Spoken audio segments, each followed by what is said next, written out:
Allez, vous êtes 100 participantes et participants. Alors allons-y. Bien voilà, donc bienvenue. Le thème ce matin, la thématique ce matin, voilà, c'est d'essayer de vous donner des clés concrètes pour vous permettre de vous lancer dans le marketing digital.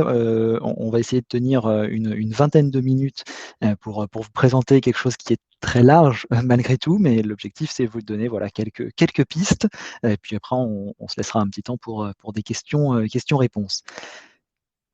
On y va. De quoi allons-nous parler concrètement ce matin? Bien, on va parler un petit peu de tout ça, d'essayer d'entrevoir comment est-ce qu'on peut faire un marketing digital responsable, comment est-ce qu'on peut avoir allier cela à un business model qui soit durable, parce que je crois qu'aujourd'hui, si on parle de marketing digital responsable, il faut aussi qu'on allie ça à quelque chose qui est aussi dans une entreprise qui est elle-même avec une vision durable. On va évidemment parler de comment est-ce que je me fais remarquer et l'enjeu, vous allez le voir, c'est d'être remarquable. Et puis également, on essaiera de garder en tête que mieux est l'ennemi du bien. L'objectif, c'est de se lancer rapidement et pour se lancer rapidement, il faut avoir cette petite maxime en tête. Alors, on va forcément parler également de Covid-19, hein. On n'a pas forcément le choix, hein, parce qu'évidemment, ça a changé beaucoup de choses. Quand on lance son activité, le Covid-19 a entraîné un certain nombre de choses qui ne sont plus tout à fait possibles. On le voit encore dans cette période où on est de nouveau dans une sorte de confinement. Donc, moins d'événements physiques, voire pas du tout, un lien social qui est distendu, du télétravail évidemment, des cartes de visite qui sont devenues globalement inutiles, un e-commerce qui explose évidemment, la nécessité d'avoir son offre à emporter en ligne d'une manière ou d'une autre, l'utilisation des réseaux sociaux qui est également du coup de plus en plus forte et qui est extrêmement nécessaire. Et puis évidemment, comme ce matin, des webinaires pour pouvoir se rencontrer éventuellement. Voilà, c'est de tout cela dont on va parler et donc face à ce monde, comment est-ce qu'on peut s'adapter, se transformer, exister dans un monde, du coup, qui est, de plus en plus numérique. Je me présente en quelques mots, donc je suis Rémi Maronne, expert indépendant en marketing digital le plus responsable possible. Je suis co-auteur du coup de ce livre, le grand livre du marketing digital, coécrit avec Claire Gallic, deuxième édition sortie en octobre dernier. Et puis également, donc, je travaille pour l'Institut du numérique responsable en tant que de projet et j'enseigne également dans différentes écoles, notamment la Sorbonne et Audencia Business School. Voilà pour moi. Le salon, c'est toute la journée, donc vous l'avez vu, il y a d'autres conférences, donc n'hésitez pas aussi à vous inscrire parce que on va parler de certaines clés maintenant, mais il y en a d'autres qui vont vous être données également pour vous permettre de faciliter le long ou la continuité de votre activité. On se lance donc, allons-y, parlons de notre sujet très concrètement. J'ai dit mieux est ennemi du bien, donc allons à l'essentiel. On va essayer d'avoir une approche pragmatique ce matin, d'aller vraiment vers ce besoin essentiel qui est de se rendre remarquable, hein. Je crois que vraiment c'est le point sur lequel je souhaite insister, c'est être visible, se rendre remarquable rapidement parce qu'en fait, aujourd'hui, le problème il est là, c'est qu'on est dans une société où on a de plus en plus de choix et de moins en moins de temps. Je prends juste un exemple. Hop, aujourd'hui, pour tout ce qui est protection périodique pour les femmes, vous avez une quantité astronomique de marques qui existent, ce qui n'était évidemment pas le cas avant. Et j'en ai listé que quelques-unes ici, mais évidemment, c'est un univers où il y a énormément de marques qui se sont créées. Et en fait, si vous prenez plein de secteurs d'activité, vous allez constater la même chose. Donc, qu'est-ce qu'il faut? Ben, c'est être la vache violette. C'est une théorie qui ne vient absolument pas de moi, mais de ce penseur du marketing qui est Seth Godin. Si vous ne le connaissez pas, je vous invite à voir notamment son TEDx qui date de 2003. Alors c'est un vieux TEDx, mais ben, en fait c'est un TEDx qui nous apprend énormément de choses et qui nous fait comprendre et vraiment dans le monde dans lequel on est aujourd'hui et notamment donc cette nécessité de se rendre remarquable pas quel que soit le moyen, mais quasiment, parce que, bah, quand il y a un monde et vous le voyez, qui fourmille, de différentes marques, de différentes entreprises, sur un même marché, bien, il faut qu'on puisse sortir du lot. Donc pour se rendre remarquable, bien, là, la chose, importante à faire, c'est d'exister, prendre la parole rapidement. Ça, c'est un point qui me semble extrêmement essentiel, c'est qu'il ne faut pas attendre d'avoir ficelé, son activité, au cordeau. Non, il faut aller de l'avant et exister en ligne, prendre la parole rapidement. Prendre la parole rapidement, par exemple, c'est quelque chose que j'illustre avec cette personne. Cette personne, vous la connaissez peut-être, elle s'appelle Lisa Gachet. C'est une personne qui, vous le voyez, a déclaré cela, il y a déjà 2-3 ans en fait dans une interview. J'ai créé mon blog un peu par hasard en me disant: «Et pourquoi pas moi?» Je vous invite à regarder, un petit peu le chemin, qu'a fait la marque Make My Lemonade, créée par Lisa Gachet donc. Depuis ce temps, voilà, c'est évidemment, une marque qui a plutôt bien réussi et notamment parce qu'elle a su prendre la parole rapidement pour montrer son expertise, son savoir-faire, et elle a partagé pour rassembler une communauté, et quand je parle d'une communauté, on entend B2C, mais en fait, il y a ce côté B2B évidemment qui est là, hein, c'est rassembler des personnes autour d'un sujet, être capable de montrer qu'on a une expertise à apporter, c'est extrêmement important, avant même finalement d'avoir lancé, un business, hein. Si on lance un business mais qu'il y a personne en face, ça ne sert pas forcément à grand chose. Donc prendre la parole rapidement et donc objectif, vous dire comment le faire en 7 clés et la première clé du coup que je vous propose, bah, c'est tout simplement de prendre la parole sur un réseau social qui est sans doute le plus accessible, on va dire, le plus facilement compréhensible, c'est LinkedIn. C'est un réseau social qui effectivement, permet de se présenter, et de présenter ce que l'on fait et de présenter du coup, son expertise. Alors il n'y a pas que LinkedIn évidemment, mais LinkedIn est un bon point d'entrée. Ça permet également de développer son réseau et je vais vous montrer tout de suite ce qu'il ne faut pas faire quand on souhaite développer son réseau. Avec LinkedIn, globalement, c'est ça, c'est tous ces petits messages, qu'on peut envoyer quand, Constance cherche à se connecter avec moi. Intérêt partagé sur ce sujet? Je crois. Au plaisir de rejoindre ton réseau. Je cherche à élargir mon réseau. Au plaisir de suivre votre actualité. Bonjour Rémi, j'ai remarqué votre profil sur LinkedIn. Bref, beaucoup de banalité en fait dans la mise en relation, dans cette demande de connexion. Alors, je vous en prie, utilisez LinkedIn à bon escient.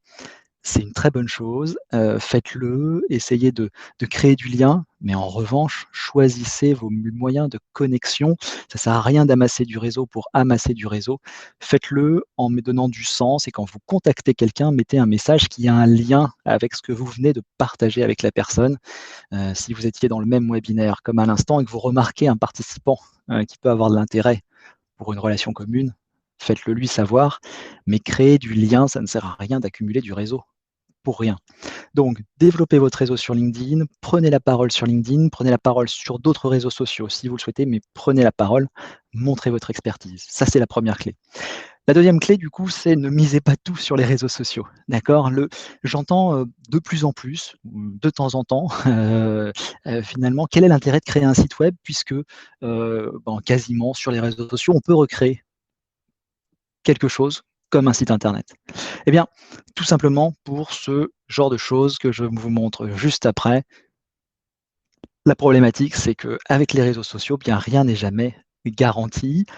Les algorithmes peuvent changer, la visibilité peut diminuer, votre compte peut être fermé du jour au lendemain sans raison apparente et à partir de là, si vous je dirais, vous n'avez pas de solution de rechange, c'est un peu problématique. De la même façon que ne parier que sur son site internet peut être également problématique, hein. Si Google change son algorithme, si des serveurs brûlent, ce qui arrive parfois, vous l'avez peut-être remarqué au cours des derniers mois, bien, c'est bien d'avoir une solution de rechange pour continuer à prendre la parole. Donc ne mettez pas tous vos œufs dans les mêmes paniers.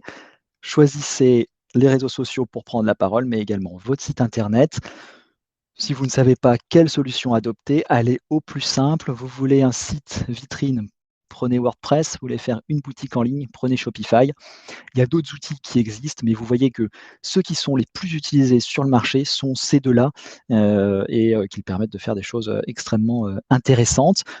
C'est pas forcément simple. Nous, on essaie de l'expliquer dans le livre pour faire bien comprendre comment, on utilise ces outils et quelles sont les différentes subtilités entre les différentes versions de WordPress.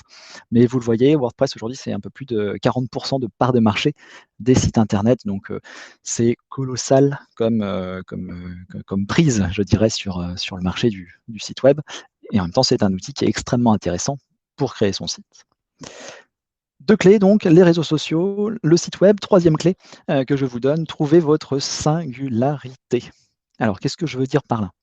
Heu, Quand on s'exprime sur les réseaux sociaux, quand on prend la parole, même sur son site internet, où que vous preniez la parole, il faut essayer de trouver un moyen de vous différencier et d'avoir votre propre patte reconnaissable.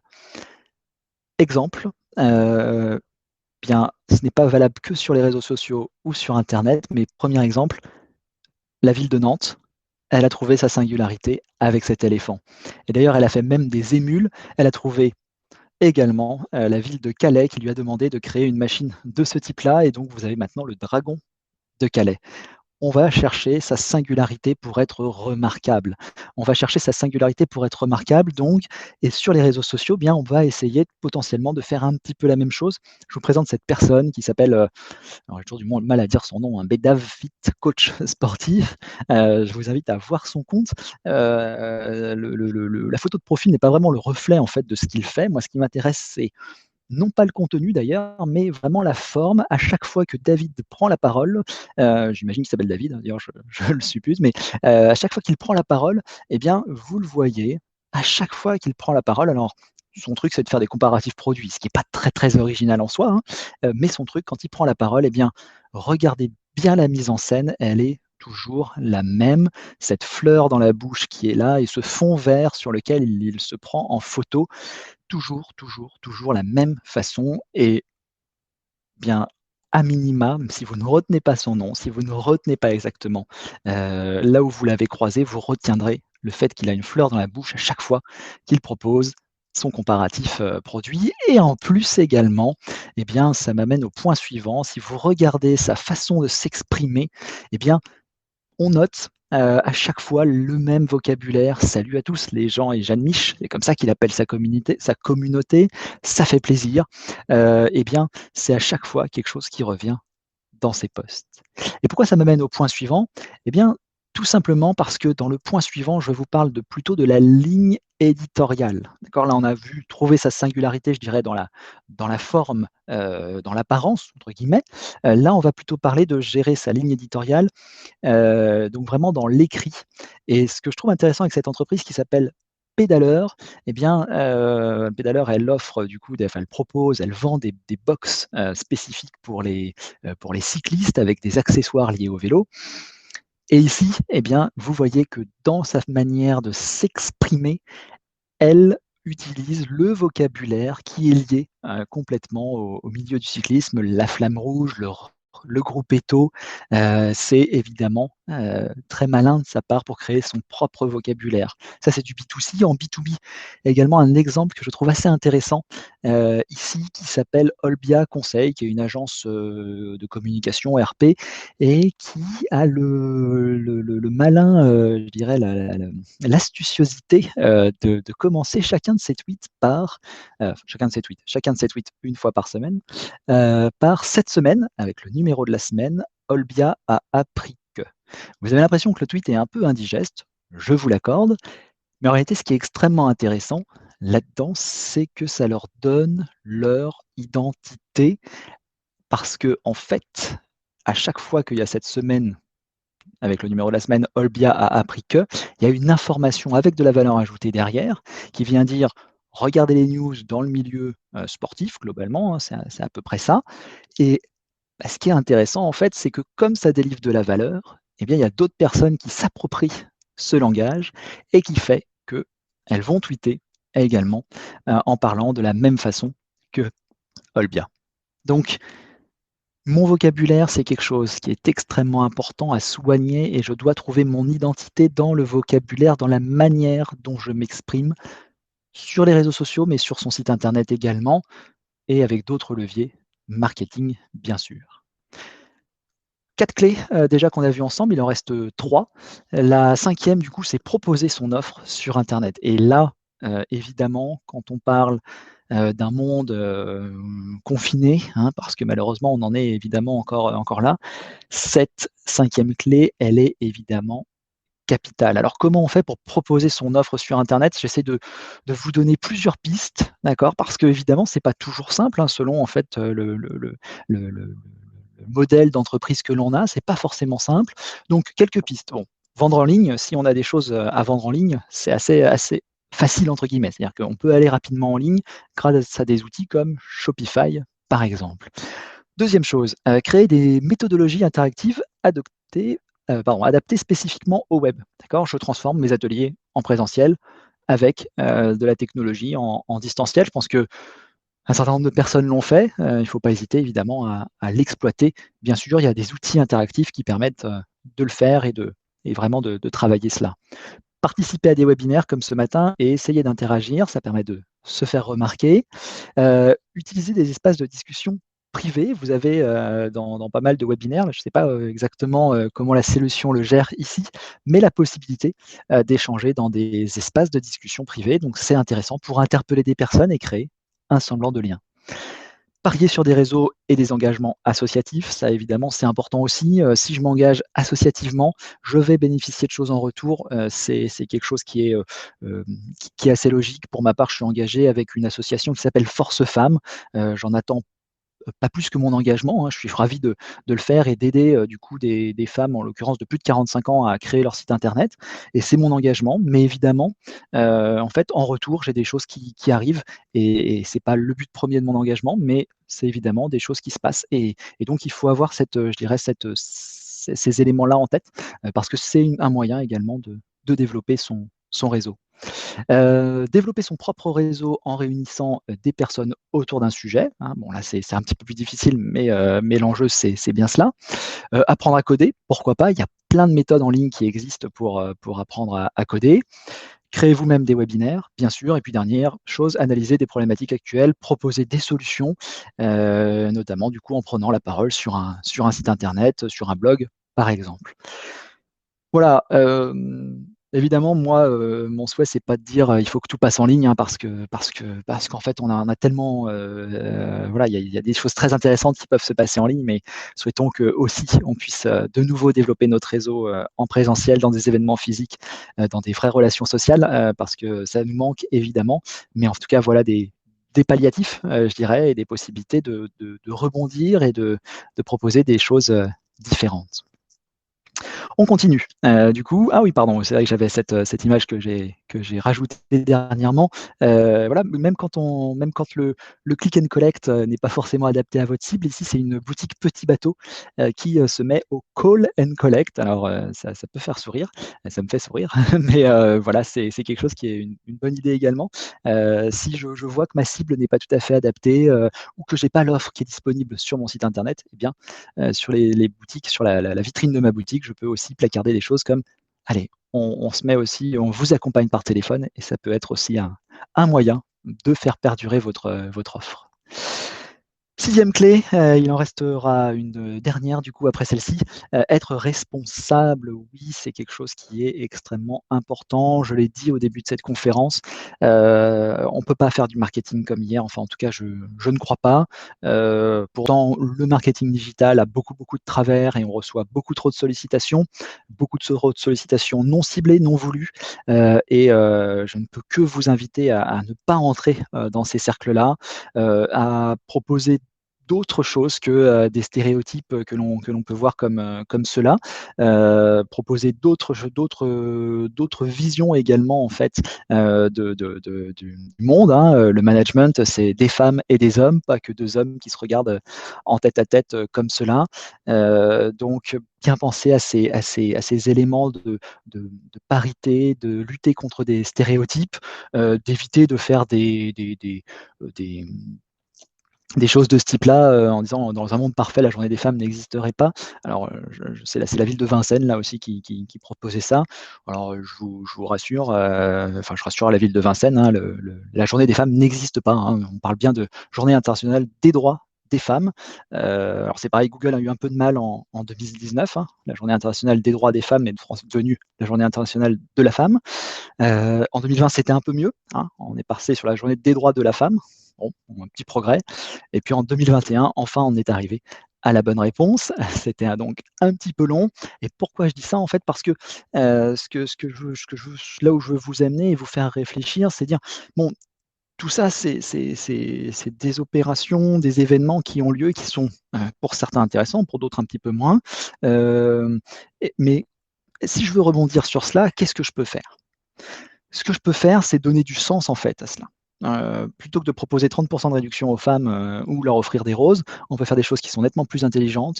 J'en ai pas trouvé énormément, il y en a une que j'aime beaucoup qui date un petit peu, vous le voyez, elle date de 2017, mais je la trouve extrêmement intéressante. C'est Decathlon, qui pour cette journée, avait proposé aux femmes, enfin pardon, à leur communauté, du coup, d'aider, Decathlon à faire avancer les droits des femmes dans le sport, en leur demandant du coup d'envoyer, par message privé des idées, et ils ont reçu plus de 200 idées. Donc voilà, il y a une idée ici, de comment est-ce que je rebondis sur une opération, pour, du coup, bah, essayer de changer un petit peu les choses et pas simplement proposer une réduction face à une journée, «événementielle» entre guillemets.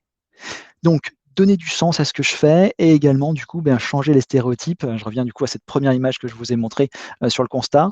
Le slip français, que j'ai montré au début avec des corps stéréotypés qui sont affichés dans leurs publications sur les réseaux sociaux, ben, on voit qu'ils changent, on voit qu'ils bougent, pour, montrer, des femmes et des hommes qui ressemblent à tout le monde, et qui nous ressemblent et donc, vous avez, du coup des choses qui bougent et ça c'est bien.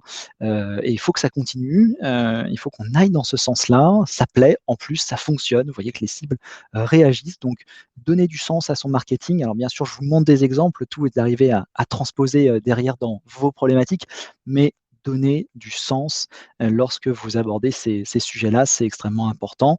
Ce qui est génial avec des marques comme Make My Lemonade, j'y reviens, Lisa Gachet, c'est que ce sens, en fait, il est là depuis le début de la marque. C'est-à-dire que montrer, toutes les femmes et les hommes, tous les corps, de la diversité, c'est quelque chose qui est dans l'ADN de la marque, donc idéalement, partez avec cet ADN, ce sera super.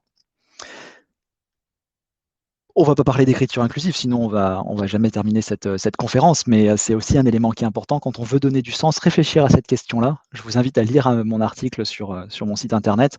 L'écriture inclusive, ça peut faire couler beaucoup d'encre, mais voilà, il y a écrit également un article qui va paraître sur le blog du salon, à ce sujet. N'hésitez pas en tout cas à réfléchir à cette question, comment est-ce qu'on peut créer une écriture qui n'exclut pas 51 de la population? Ça me semble extrêmement important. Dernière clé du coup, j'avance un tout petit peu, là c'était pour dire qu'il ne fallait pas spammer, en permanence avec des emails. C'est bien d'envoyer des emails, mais attention. Prendre soin de la planète, du coup, c'est un point aussi qui est extrêmement, important. Donc, dans le prendre soin de la planète, bien, c'est voir en fait comment l'entreprise peut s'engager. Déjà en fait s'engager avec une marque qui essaye bah, qui a de la transparence en fait et quand j'ai de la transparence, beh, c'est que j'ai rien à cacher, ou j'ai moins de choses à cacher donc tant mieux. Donc là, c'est la marque Respire, qui fait un travail intéressant sur justement ce devoir de transparence. Si je suis une marque transparente, si je suis une marque qui prend soin de la planète, qui prend soin des femmes et des hommes avec lesquels, je travaille, eh bien, je trouve que c'est intéressant de pouvoir proposer ce type de publicité et vous le voyez ici, vous avez une publicité avec des codes barres. Pourquoi? Bah, tout simplement parce qu'on peut scanner les produits, bien sûr, avec des applications comme Quel Cosmétique ou encore Yuka, que vous connaissez, sans doute et donc si on n'a rien à cacher dans les produits, eh bien, on peut tout à fait dire: «Allez-y, scannez-les». Je crois que c'est aussi quelque chose d'intéressant à intégrer. Voilà et puis dernière chose, donc c'est vraiment dans l'offre et là, on est vraiment sur le business model, donc on dépasse l'enjeu marketing, mais bien, si je peux proposer une offre, qui est, la plus responsable possible avec, par exemple, Panafrica qui lance des chaussures qui sont, consignées, et recyclables, bien ça donne évidemment du sens. Donc voilà, donner du sens, éviter de tomber dans les pièges de certaines opérations marketing de surconsommation. On peut s'engager différemment, qu'en proposant, des promotions, via le Black Friday. On peut aussi aller contre en s'engageant avec d'autres mouvements, pour, encore une fois, prendre plus soin de la planète parce que c'est un enjeu qui est immense. Si vous voulez aller encore plus loin, vous devenez Patagonia, l'entreprise activiste, mais en tout cas déjà avoir un petit peu en tête, qu'on peut prendre soin de la planète avec une activité, avec son activité et un marketing plus responsable, c'est déjà, un très bon début. Voilà pour ce que j'avais à vous dire, ce matin. On peut se retrouver, dans ce livre, on peut échanger là pendant les 5 dernières minutes, qui nous restent. Merci à vous et je vous donne la parole du coup, pour quelques questions.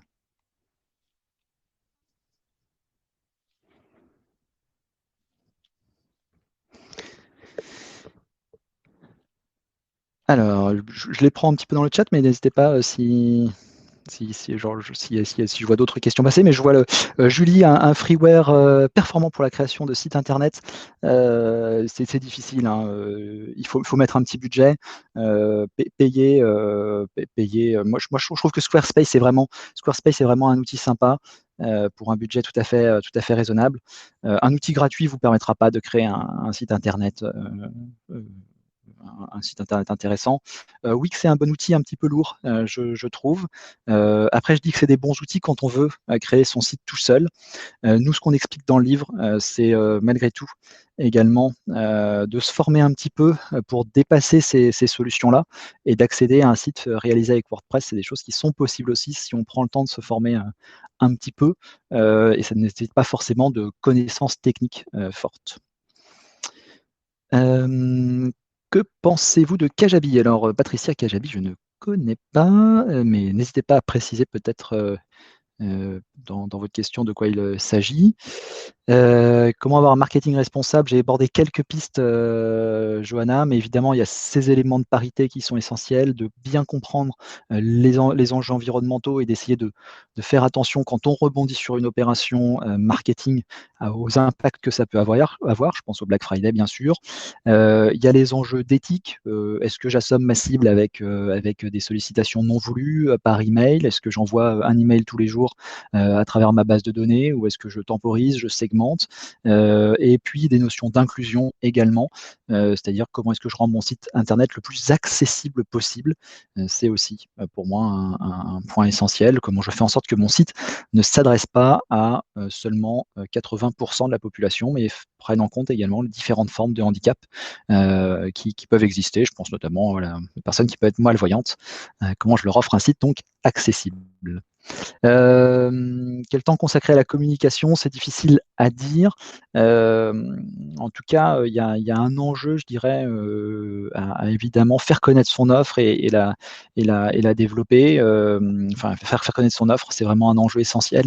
Et je dirais que c'est l'un des premiers enjeux. Encore une fois, mieux est l'ennemi du bien. Il vaut mieux passer, du temps et d'ailleurs la vidéo de Seth Godin est très intéressante à ce sujet. Il vaut mieux passer du temps à faire connaître son idée, au départ en tout cas, et après peaufiner le produit, que de peaufiner le produit et faire connaître ensuite. D'accord? C'est vraiment très, très important, faire connaître, faire connaître, faire connaître. Après, on va sur quelque chose de peaufiné. Hem alors les outils pour de proposer des webconférences, je peux vous dire que c'est très compliqué trouver les bons outils, et des outils à des prix raisonnables, c'est très compliqué. En tout cas, ce que je peux vous dire, c'est que Zoom, et qui est l'outil le plus connu aujourd'hui, Zoom, il y a des articles aujourd'hui qui montrent, que Zoom ne paye absolument pas d'impôts, et donc quelle que soit la performance de Zoom, si je peux au moins vous dire que, bah, en tout cas, Zoom ne paye pas ses impôts. Après, vous faites les choix qui vous incombent. Mais voilà, un marketing responsable, c'est aussi utiliser des outils qui sont responsables. Et par rapport à cette problématique de Zoom, bien, voilà, c'est peut-être pas tout à fait la bonne réponse. En tout cas, je le crois.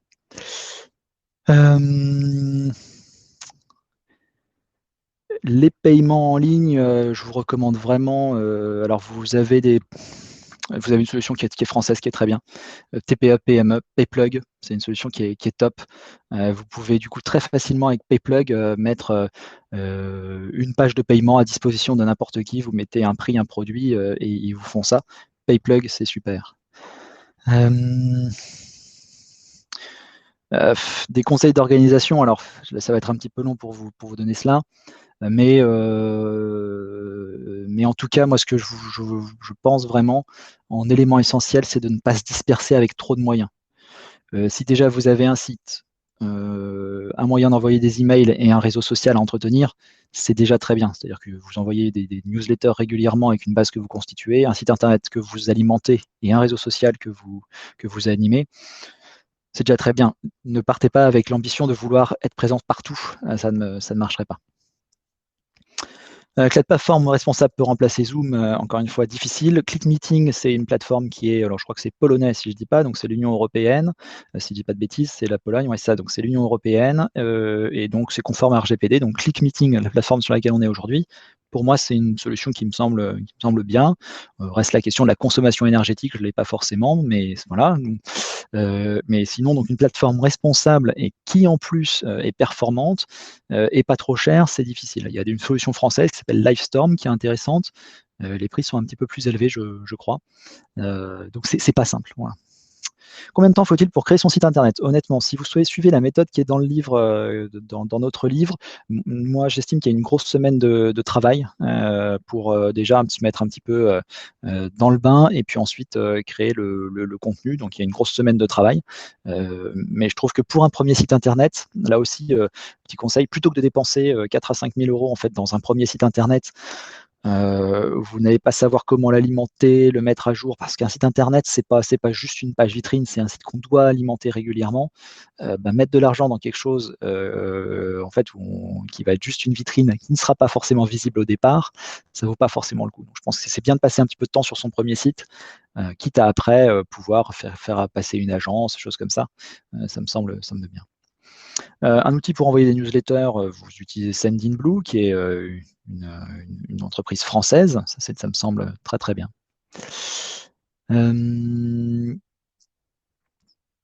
Voilà pour cela. On va donc conclure cette conclusion, enfin conclure cette conférence donc, tous ensemble. Donc voilà, merci pour vos différentes questions. On se retrouve ailleurs. Si vous me contactez sur LinkedIn, vous savez comment faire désormais. Je vous souhaite en tout cas une très bonne journée à toutes et à tous.